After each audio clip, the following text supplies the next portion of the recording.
Hello, this is Michelle Miller, and today we're going to be talking about soil. And in this image, we see that at times soil can be eroded. And this is an example from the 1930s in the Dust Bowl, where we had major soil erosion so bad that we had feet of soil ending up on fields and houses and livestock. And during this period of time, 100,000 people became climate refugees, essentially, as they had to flee their homes and travel west during the Dust Bowl. So this wind-driven erosion was due to extensive cultivation of the land. And so grasses in the Midwest used to cover the land and prevent erosion. And also due to extensive drought. And this just kind of allowed for this really bad situation to happen. And so we can kind of learn a lot about this. And there have been, which we'll talk at the very end of this lecture, some soil conservation services set up by the government in order to try to prevent something like this from happening in the future. So when we talk about soil, we could also talk about its fertility and the ability of the soil to allow for agriculture. So when we look at the land that is under cultivation at the moment, we see that most of the Earth's fertile soils are already used. And so if we look at the entire planet, only about 3% of the surface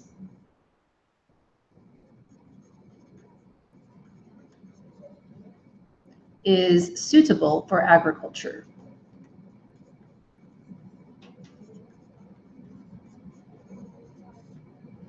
And so what that means is most of the fertile soils are already being used.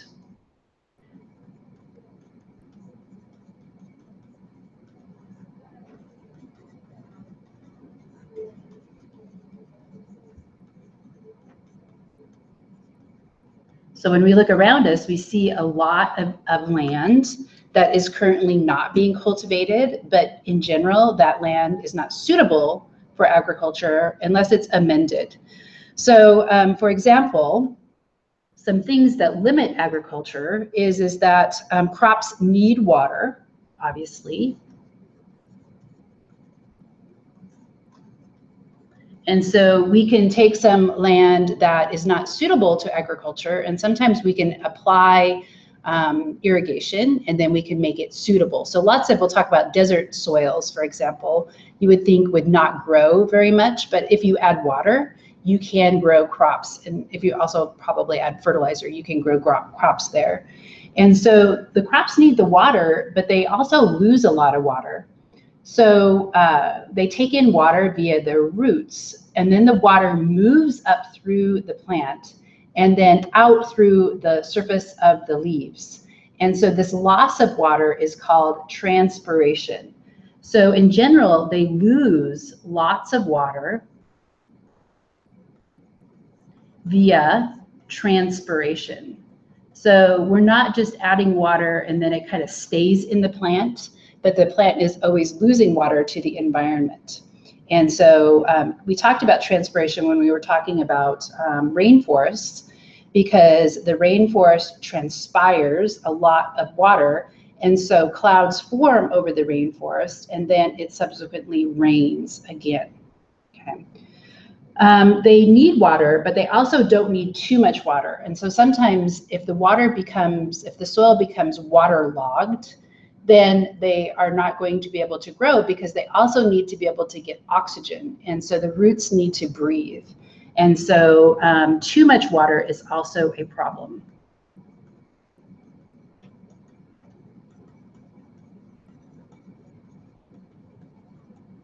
The second thing is that crops need time.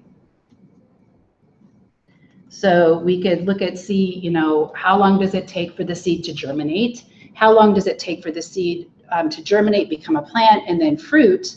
And you can see that when you look at stuff that you're planting in your gardens, if you have a seed packet, it'll tell you how many days are required in the growth period. So 120 days, for example.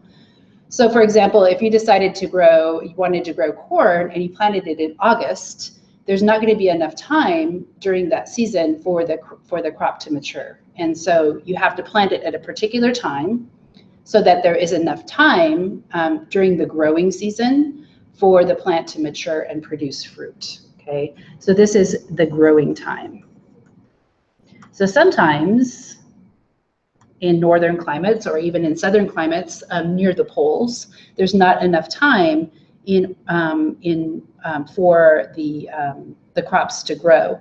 And so your textbook says that this precludes agriculture on about 25% of the Earth's surface. So 25% of the Earth's surface, there simply is not enough growing period. And the growing period is an average of 100 to 120 days would be needed for the growing period. So they also, crops need nutrients.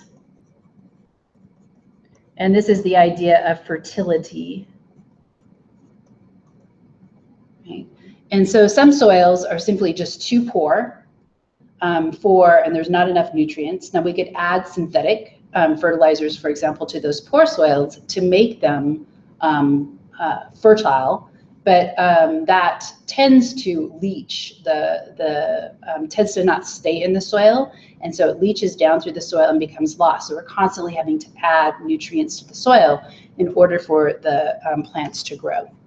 So those are some things that would limit, when we look at soil, limits the where on the planet that we can actually grow plants. So when we look at soil formation, the Earth, when it started, had no soil.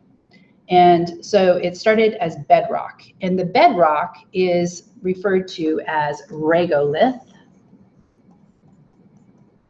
And this is the parent soil, or the parent, not soil, parent material. So the regolith actually sits above the bedrock. And so this is the parent material that is then going to become the soil. So for example, if we think about Hawaii and how it was formed by volcanic eruptions, the bedrock would be the volcanic rock, right? And then right above that we're going to start to see the breaking down of that volcanic rock and the formation of the regolith. So when we look at soil formation, when we're talking about the regolith and the bedrock, we have to have processes of weathering. And this is where we break up solid rock.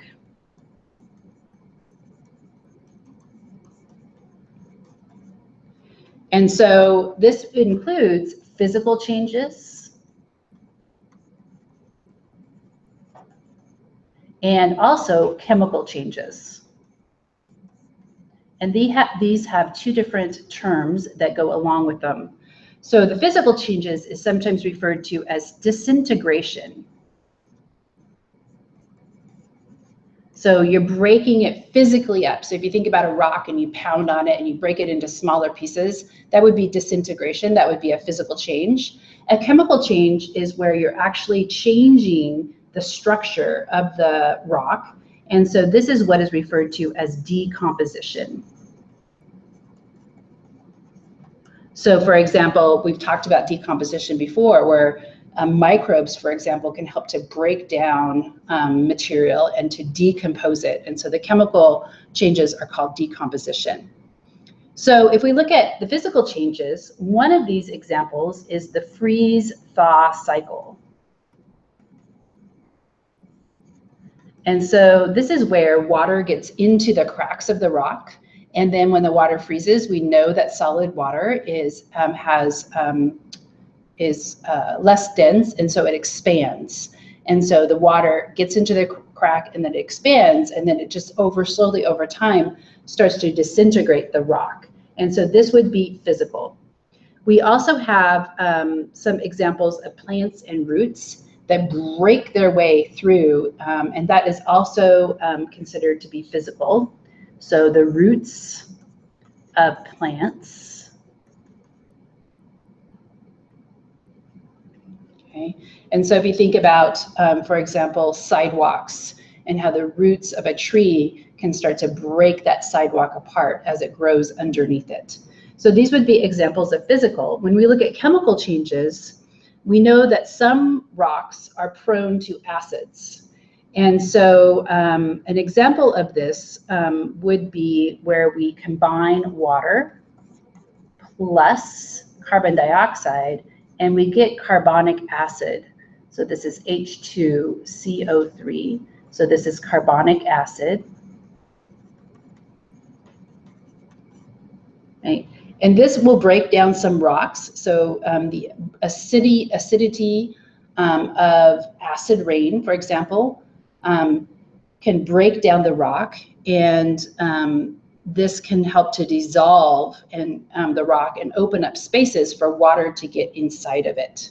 Another example of chemical changes, so this is physical, and then this would be chemical,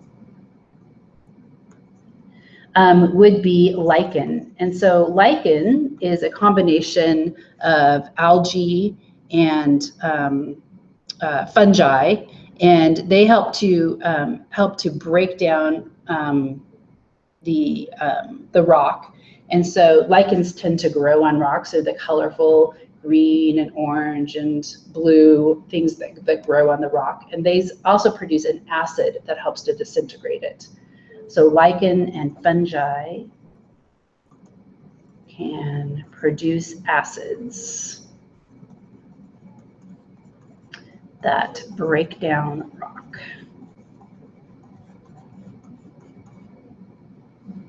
Okay, so if we look at some examples of this, this is actually an example of decomposition.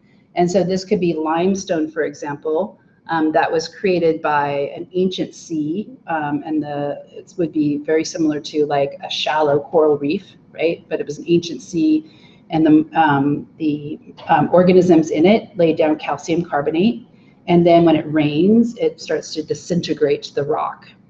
And then the freeze-thaw cycle here, where water gets into it, expands and breaks the rock apart. And then the example of tree roots moving down through and wedging themselves into the cracks of the rock and helping to break apart. So this is an example of fractures in the rock due to the tree roots, and that would be an example of disintegration. Okay, so if we look at soil, we can look at the vertical arrangements and layers of the soil. So you can do this if you go out to a field, for example, an agricultural field. Sometimes next to the field, you can see the soil horizon. You can also sometimes see the soil horizons next to a stream. So the soil horizons have letters that are associated with different layers, and you need to know these. And so the first horizon is the O horizon. And it's really easy to remember this one because O stands for organic. So this is the organic material. And if you were going to take a class on soil science, you would note that there are actually different layers even within the organic material. So you might have leaf litter on top, and then as you move through, it breaks down and it gets into smaller and smaller pieces. So that's the O horizon. Then we have the A horizon. So I'll just put a little, that's a horizon. And this is organic material mixed with minerals.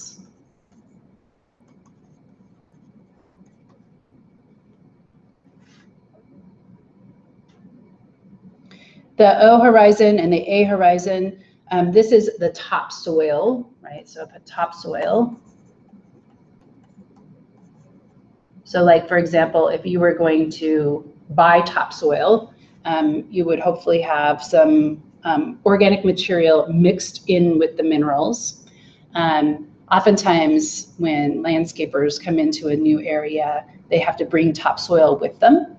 So if you have, if you're building a house, for example, you might have to buy topsoil. Sometimes they bring soil in that has no organic material in it, and it's really not topsoil. And so then you have to like start building the soil yourself.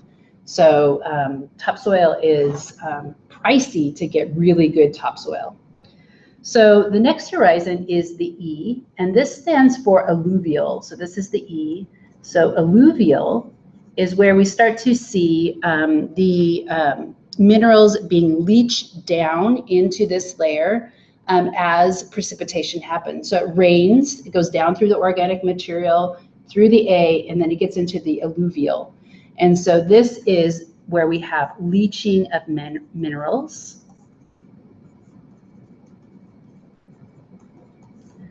by rainwater. And so the minerals end up in the alluvial. And so sometimes you can see the alluvial layer as being red because it might have a lot of iron in it. So for example, the minerals might be iron rich, right? Or you might also have what is called aluminum oxide.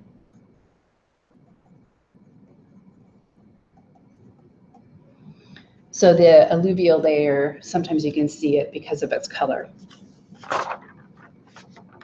The next horizon is the B horizon, and this is what is referred to as the subsoil. So any minerals that wash out of the E horizon and they start to accumulate into the B horizon, and this one also has kind of a striking color to it. Okay. So this is the B horizon. So we have minerals that wash out. So this is called minerals wash out. And start to accumulate. And then the last one that we'll talk about is actually there's two more. C is the C horizon, includes the regolith. And as we move down, we get less biological activity. And so in the regolith, we have very little biological activity, or little or no.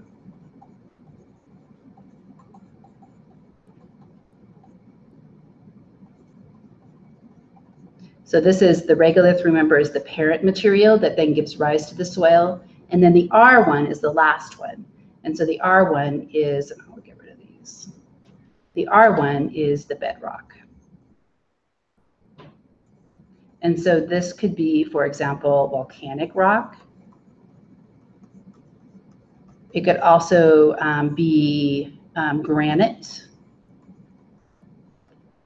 limestone, or quartzite. Okay, so those are the soil horizons, and they're not to be confused with the different types of soil. So each type of soil has its own set of soil horizons. So in your book, you can see that we start to see a change in color. This is the O horizon right up here, just this really top one. Sometimes the O horizon is deeper than that. The A horizon right here, so this would be the topsoil. We start to see a change in color right here, right? And so we start to see minerals being deposited. The R horizon is the bedrock, and then the C horizon is that parent material. So as we move down, we get less biological activity. So it's important to realize that topsoil, for example, has a lots of microorganisms in it, has bacteria that are super important, it even has roundworms and segmented worms like earthworms. And the biotic component of the soil is very significant. So in this case, the soil up here is living because there's all kinds of stuff, living biological stuff in it. And then as we move down, we see less of that activity. Okay, so one example of biological activity is the earthworm. And the earthworm is really significant because it helps to break down compacted soils. And so you can see this in the spring specifically. So there might be a part of your lawn that is really compacted. And in the spring, sometimes you'll see that there's these little holes in the soil, and then there's these little middens, which are this little little bit of soil on the surface. And this could actually be the earthworms eating their way down, right? They kind of eat the soil, that's what they eat. And then they also defecate it, but they also create these little holes on the surface. So earthworms are important because they mix up the soil, they aerate the soil, they make it have oxygen in it, and then they also, through decomposition, release nitrogen into the soil. And so one of the really interesting things about earthworms in North America is that this earthworm is of a group that was actually imported from Europe. So the earthworms that we have today that you think of as common earthworms are actually not native to North America. And the native earthworms that we have subsequently declined significantly. Around here, we have the Palouse earthworm, which is an example of a native earthworm that is on the verge, probably on the verge of extinction. Okay, so the types of soils depend upon the type of ecosystem they are found in, and they also influence, the soil actually influences the what can grow there. So when we look at soil types, we have variation due to climate, living organisms, so that would be plants, but also other organisms that live in the soil, and the parent material. So for example, some of the parent material can be soft and easily broken down. Some is very hard and much more difficult to break down. The topography. So topography would be the landscape. So we have hills and we have steep slopes and we have low flat lying areas. And so generally on steep slopes, we get erosion of the soil. So on a slope, there's going to be less soil than on a flat area. So that's what is referred to as topography. And then we can also look at the time. Okay, so the time, and so for example, when we're talking about, I keep saying volcanic activity, but volcanic activity like where you have an eruption and it lays down, right? There's only been a certain amount of time that has been allowed for soil to form, and that has to be given time to break down. And so it's also really important to realize that soil does not form very quickly. And so that's what makes erosion so dangerous, because once it's gone, we don't have the years and years it takes for it to come back. So the first type of soil I want to talk about are the mollisoils. And these are the mollisols. So these are the types of soils that are found in grasslands. And they have a very deep A horizon.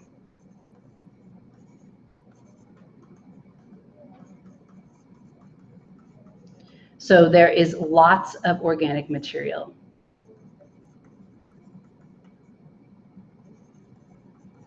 So in some places in grasslands, the topsoil could actually be 2 meters, which is like 6 feet in depth. And so it's very, very good for growing plants. And so a lot of the grasslands in the Midwest have subsequently been converted to agriculture. And a lot of the grasslands around Pendleton have also, so we had the Palouse Prairie, which was a grassland, and most of that has been converted into growing wheat. Okay. There's also, because of the grasslands, it's very nutrient rich. And this is due to the fecal material of the grazers. So if you think about those great herds of bison that once occupied the central United States, they would have been eating grass, and then they would have been defecating, and then that fecal material breaks down and then is re-released into the soil. Okay, the next type is the spodosols. And this is where we have what we tend to have under carnivorous forests. Oh, coniferous forests. And so that would be like pine forests. And so in the pine forest, we have a thinner O horizon, and the E horizon is more leached. So we have thinner O, so there's less organic material. And we have more leaching. And the reason why there's more leaching is that the organic material from the trees, when the needles fall, is very acidic. And so the soil is more acidic.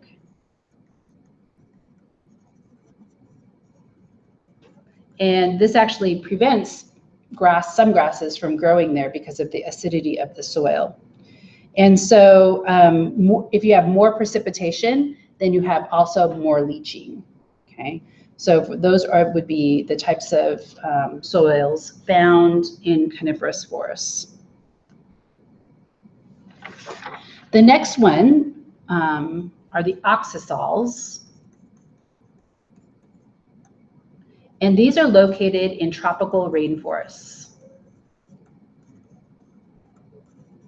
And the crazy thing about the tropical rainforest soils is you'll notice that when you walk on them, they're very hard. It's almost like walking on concrete because they are very nutrient poor. So if you think about all the organic material, like how could rainforest soils be nutrient poor?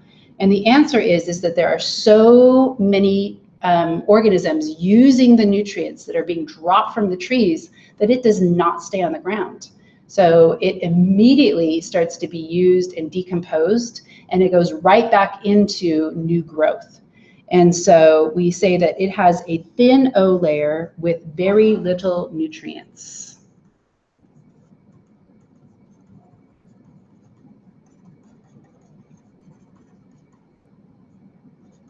So there's lots of organic material produced by a rainforest.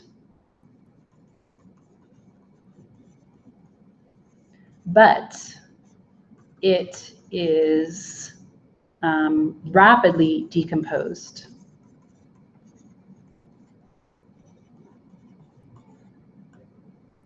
And then we get lots of rain in the rainforest, and so the minerals are also leached due to the amount of precipitation. It's an LE due to high levels of precipitation.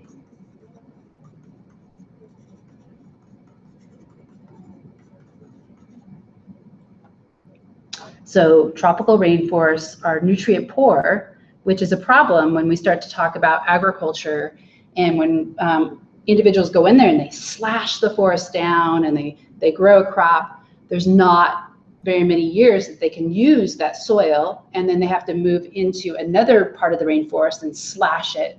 And so there is, in the next chapter of the book, some discussion about agriculture in tropical rainforests and how we might be able to modify that slash and burn system so that it does not deplete the soil, and you don't have to keep going into new areas to do it. So we also have the aridosols. This is the last one.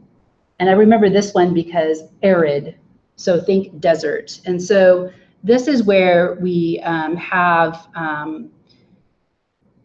little leaching because of the little bit of precipitation, right? So not abundant organic material because there's not a lot of growing there. So this would be the desert. And We have little leaching because there's not a lot of precipitation. So you would think that perhaps this would be a very bad place to grow crops, but in many places what we've done is we have irrigated. So if irrigated, it may support agriculture. Right. So around here, or around where I grew up in Idaho, like Boise, they irrigate the Treasure Valley, and that is desert, but they bring water into it, and they grow lots of crops there. If you think about Hermiston area, anything that's irrigated, but it's deserty soil, those are iridosols. Okay, so I'm talking about soil types. This would be the examples of the different types of soils and how they relate to the different types of ecosystems. So in your book, they show diagrams of these and give maybe a little bit more information about them. So you can look at these diagrams and notice the horizons, A, B, and C. Maybe they're not showing the O horizon on the very top, but A and O combined form the topsoil. So this is an example of kind of what it looks like in deserty places around maybe Phoenix, where they use, looks like they're maybe growing lettuce. So they use irrigation to grow crops. Okay, so when we look at soils, we need to talk about their ability to store water, because plants need to be able to have access to water during periods of dryness, but also just between rainfalls. So if you think about your plants in your yard or your garden, there's a certain period of time you'll water, and then you don't water for a couple days and the plants are okay, but then come 3 or 4 days, they start to wilt. And so when they start to wilt, that means that the water that you added to the soil has finally been depleted to the point where the plants don't have access to it. So when we look at the storage in the soils, we can talk about the soil particles and the pores that they create. Okay. So this has to do with due to storage of water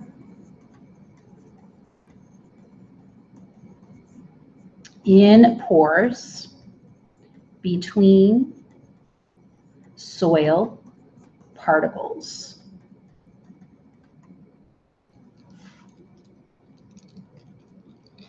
So it's kind of interesting because when we look at these soil particles, and again, these are not the types of soils, but they're the types of particles that are in each of the soils. So these particles would exist in each of the different types of soils, maybe to different extents. But we have sand. So sand is a soil particle. We also have silt, and then we also have clay. And so sand, it really is the only thing that we can see with our naked eye. You could see the individual particles in silt if you used a light microscope, but the clay particles are so small that you would actually have to use an electron microscope to see them. And so this is from larger to smaller. Okay. Now, when you have large soil particles like sand, they tend to have what are called macropores. So the pores are large and they don't tend to hold on to water as much as micropores. So macropores don't hold on to water as well as micropores.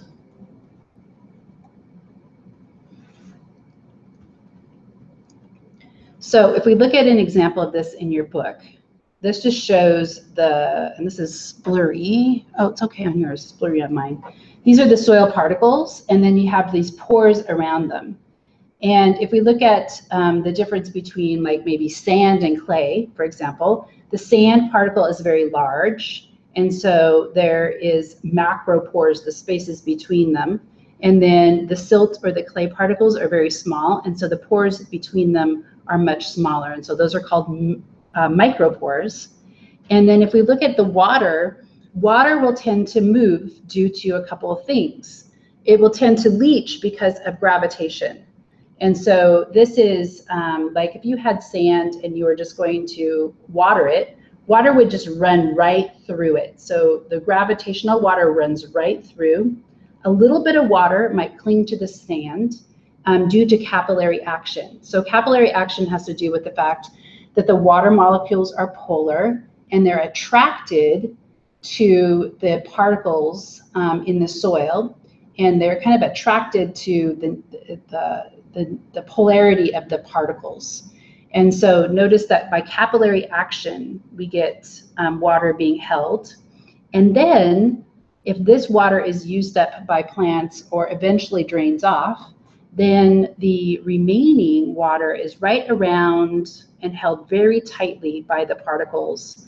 And so that means that it's not readily available to the plant roots. And so here is where the wilting point is. So field capacity is the ability of the soil to hold water, to hold capillary water, and then capillary water, once that is gone, then the plants will start to wilt. And so we can say that the capillary water is the most important source of water for plants.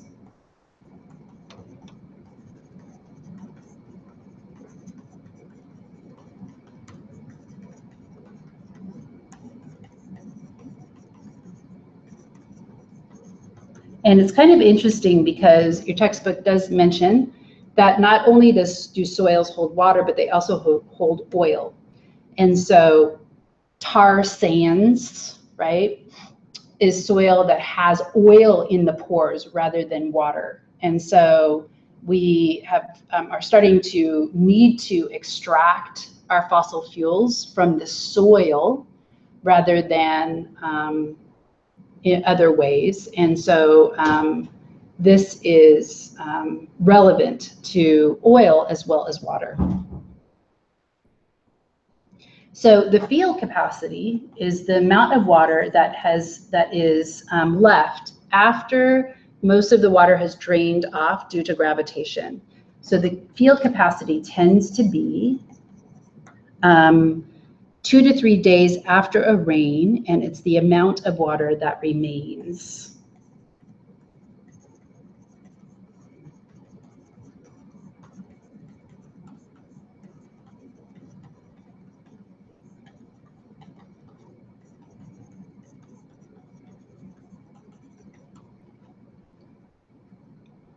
Okay, so if we look at the soil that is the most ideal for holding on to water, that soil would be loam. So if we look at loam, for example, it has a certain percentage of sand. So like it's 50% sand, it's 20% clay, and it is loam. If it lands right here, it should be more like 80% silt. Anyway, so the idea about loam is that loam is the type of soil that tends to be the best for agriculture. And so the soil around Pendleton, for example, is loam. It was actually windblown here, so we have lots of really deep soil that can hold on to water. And so if we look at another diagram, we're looking at the difference between the field capacity and the wilting point. When we look at loam right here, we see that there is a big amount of water that is maintained in loam versus, say, for example, in sand. You'll notice that in sand, the amount of water that's available 2 to 3 days is very low. Clay has a problem in that it holds on to the water too much. And so sometimes clay soils can have too much water in them and the water doesn't drain properly, and so the plants will die even though they're like in water, because the roots cannot survive being underwater. So some plants can grow underwater, some plants can't. But so clay can be a problem because you can retain too much water, and it also for plants to be able to get that water from the clay particles that are holding tightly onto it. Okay, so we do also have the ability to store nutrients in soils. And so if we look at some examples of nutrients that we've already talked about, this is potassium. And this would be ammonium.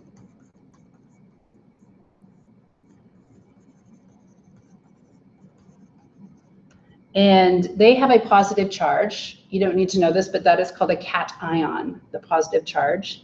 And they are attracted to the negative charge on the particles. So these guys are attracted to the negative charge.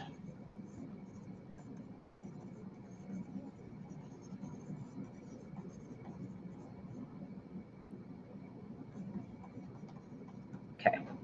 So some particles are better at attracting nutrients. So interestingly, clay, okay, can hold lots of nutrients. And sand, not so much, right?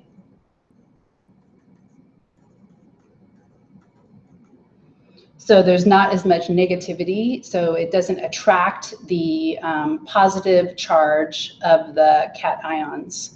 Sometimes the soil can be so acidic that nutrients will leach out more readily than other soils. And so when we decrease the pH of the soil, we increase the acidity. There's a negative relationship there. And this decreases nutrients. And so more nutrients are leached out. And so one thing that farmers sometimes do, if this is a problem, if there's no nutrients and the particles can't hold on to them, is that they will add, farmers will add lime. And that is a base.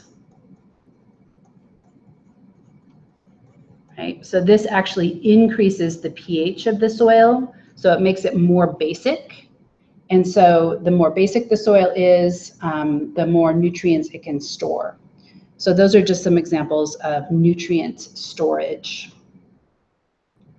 Okay, so back to some problems with our topsoil and maintaining it has to do with erosion. And if we look at how fast topsoil forms, it would obviously depend upon the climate and the parent material. But in general, it takes between 100 to 1,000 years to produce 1 centimeter of topsoil.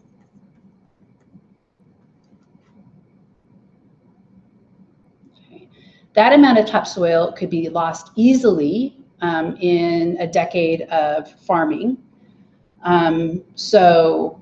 We have a problem in that topsoil is eroding more quickly than it can be renewed. And so you almost think of topsoil as almost like a non-renewable resource. It's being renewed, but it's renewed much too slowly for us to rely upon it to be renewed. So we have to take care to prevent erosion. So when we look at the average amount of erosion, so they try to estimate it. In the US alone, it's thought to be 2 to 6.8 billion metric tons per year.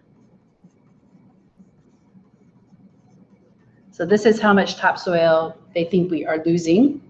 Now, obviously, some of this topsoil gets washed away and maybe ends up someplace else.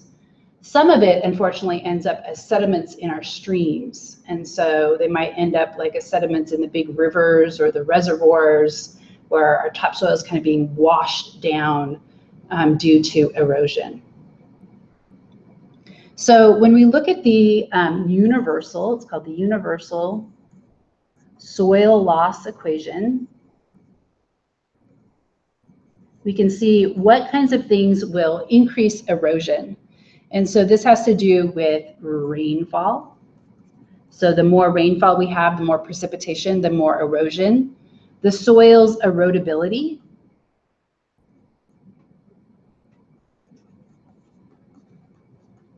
What is it made out of? Slope length. Land cover. And erosion control practices.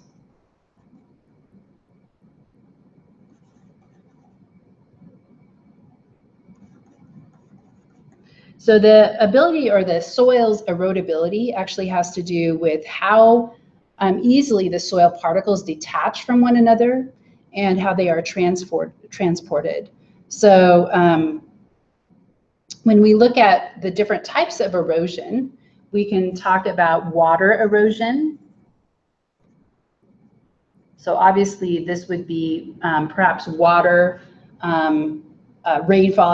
rainfall, or it could be also irrigation, water from irrigation. So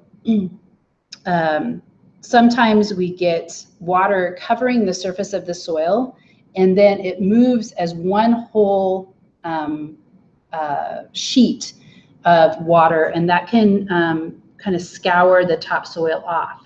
So we have what is called sheet erosion, which is a type of water erosion that occurs when the water covers the whole surface and movies the soil with it.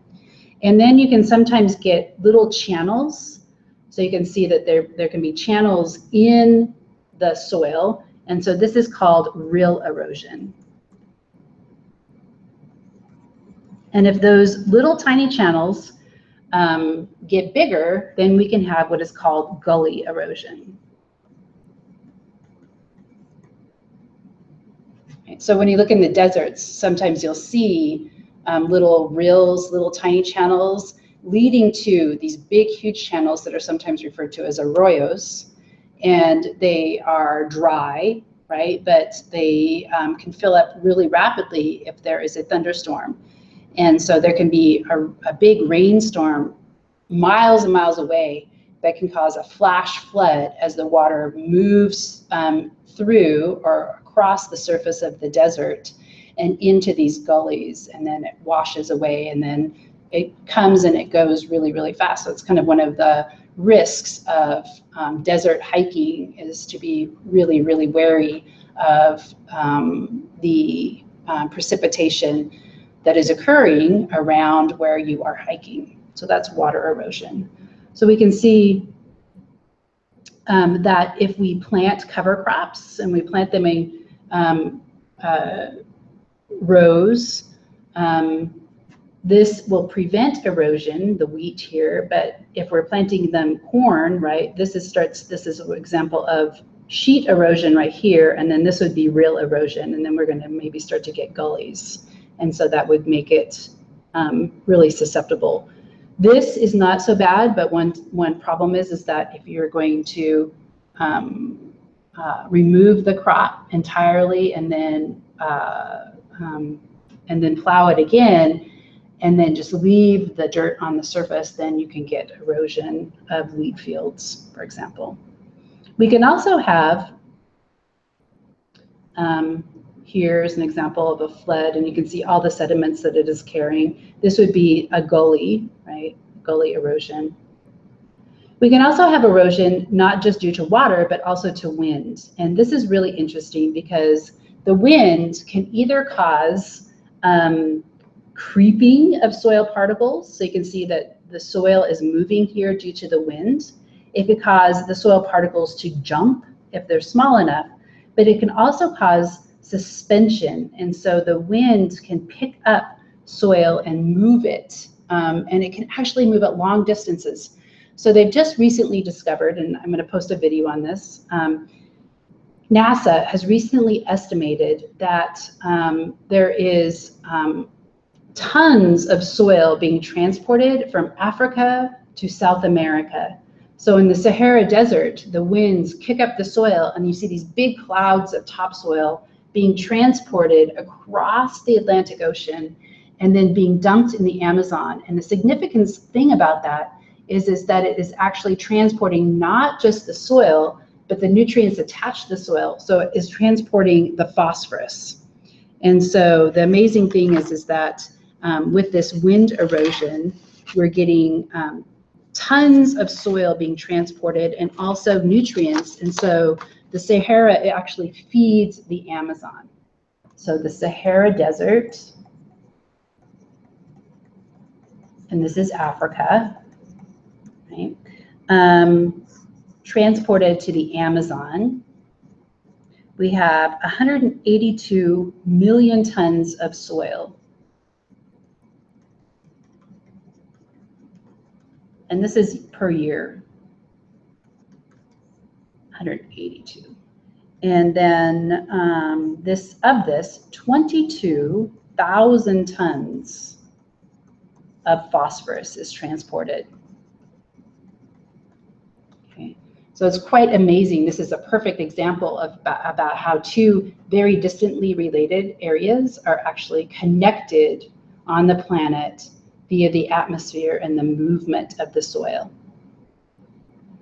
Okay, so when we look at the impacts of the soil, obviously this is going to decrease the fertility of the soil. So it's going to cause private costs. It's going to cause the farmer to reduce the amount of their productivity. Okay, so if we look at private costs, okay, so we have decreased fertility of the soil.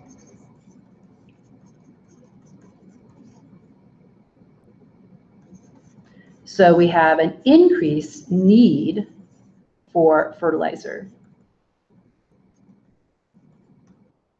Okay. We also have a lower rate of primary productivity. So this would be a decrease in crop produced. Right, so the biomass. So the biomass of the crops produced decreases. And it also reduces the ability of the water to store, or the soil to store water. So it decreases ability of soil to store water. Okay, so those are some private costs. Obviously, culturally, we depend upon farmers, right? So our food comes from them.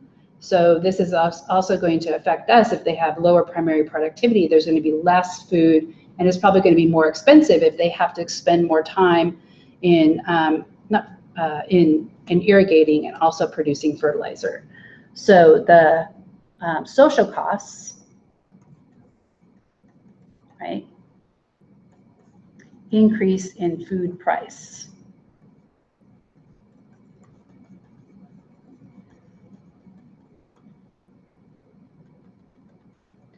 We also have siltation of streams. So where does all that topsoil go? It goes into, a lot of it goes into the water. And then because a lot of the topsoil carries with it nutrients, we can also get eutrophication of the streams.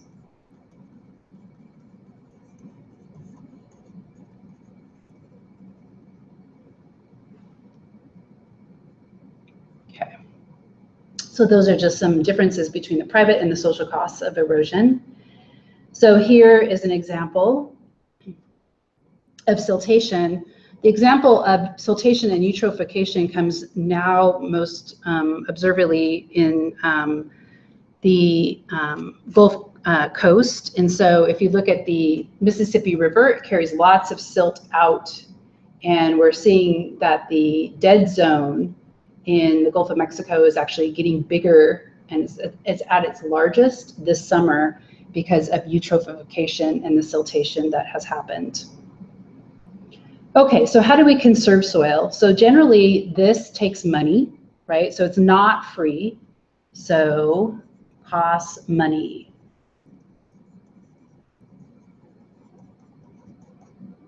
So we have to ask, how are we going to provide incentives to people to conserve soil? So one thing that you can do is you can retain crop residues and leave them on the surface of the soil. Okay. So leave crop residues on surface of the soil. So for example, if you're going to harvest your wheat, you would leave the wheat stalks there. You would not burn them, and you would not till it under for winter, right? So you'd leave something there. You could also plant cover crops.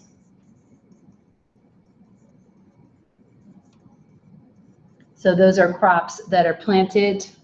Sometimes they plant peas instead of wheat, and that is a cover crop to help prevent soil erosion. And peas are also legumes, so they also increase the amount of nitrogen in the soil. You can also produce or create terraces. Sometimes this is sometimes also called swales, right? So a swale would be where you would actually create a little lump right here. A terrace would be where you would terrace it like that. But that's going to prevent water, right, from, that would actually catch the water, but it also prevents it from moving.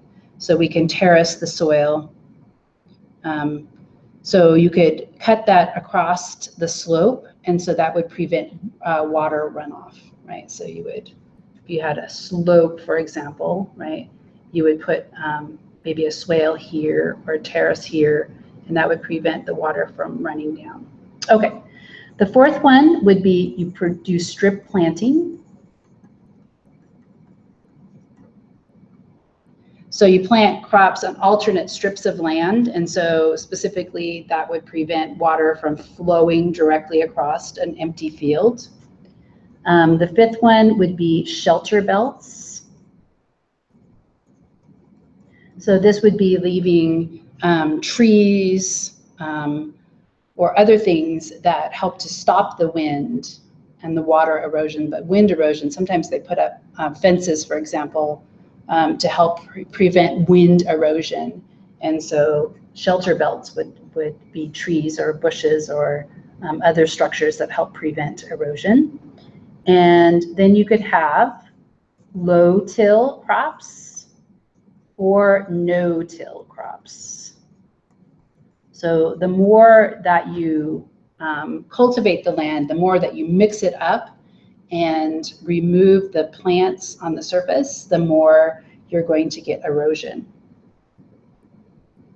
So if farmers are using their soil faster than it is renewed, then they sometimes refer to that as farmers mining the soil.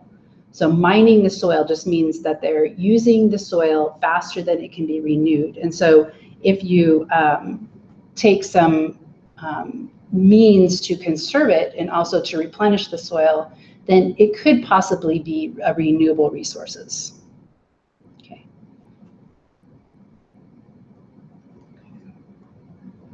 So here's just some examples of planting cover crops, contour planting, strip planting, or shelter belts that help to reduce erosion.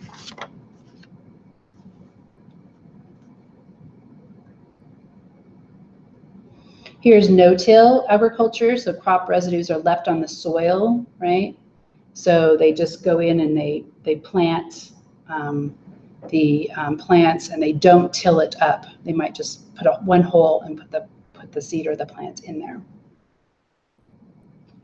Okay, so soil sustainability. So this would be where the soil is potentially a renewable resource.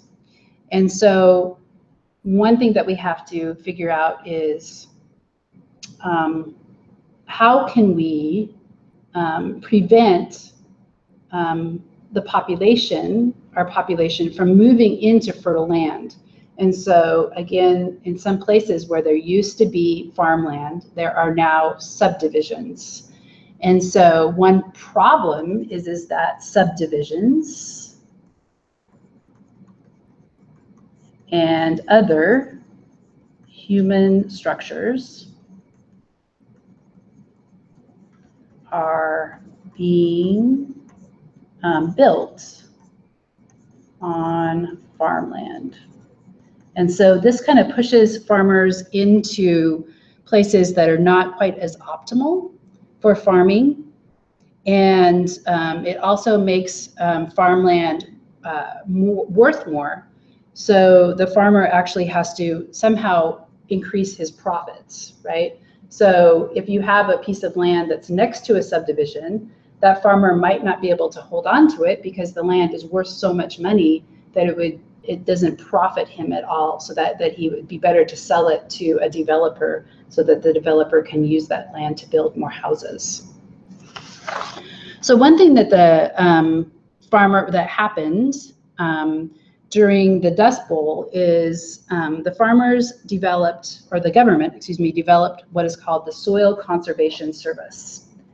So the government developed the Soil Conservation Service.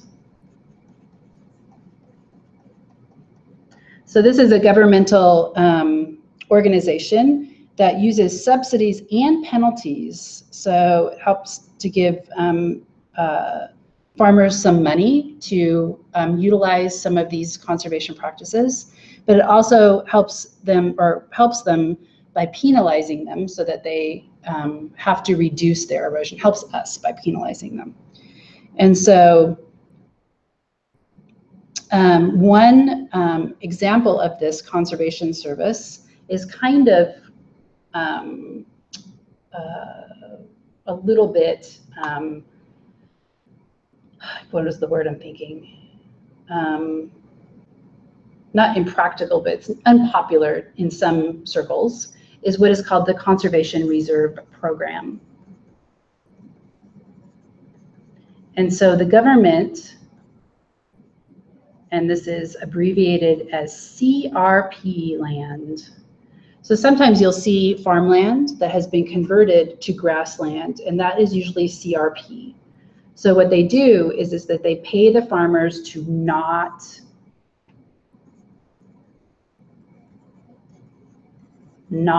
farm. So this protects the soil for a while. CRPs could last like 10 years. So they receive a payment for not using the land. They usually try to target areas that are most prone to erosion and have high rates of precipitation. Most of this is in the middle of the country, even though the most severe erosion tends to be in the Southwest United States. There's not a lot of CRP land in the Southwest United States. And so one of the concerns is that the CRP program could actually increase soil erosion because it actually costs money for farmers to expand into new areas. And so a farmer might actually put his land into CRP and then go and farm another area that is actually more prone to erodibility. And he'll actually maybe farm more intensely there. And so there's some concern about this. One of the interesting things, though, is that this also helps wildlife. So specifically birds that migrate. And one example of that is the meadowlark. The meadowlark is a ground nesting bird, and it likes to nest in grasslands. And sometimes they nest, or they try to nest in wheat fields, but before they can get their nestlings up and out of the nest, oftentimes the crop is plowed down. And so the Conservation Reserve Program not only helps prevent erosion, but it can actually bring back grassland habitats, so it can help to protect animals. Okay, so that is all I'm going to talk about for soil. Stay tuned for more information, and also make sure that you look at that information about NASA and the connection between the Sahara Desert in Africa and the Amazon.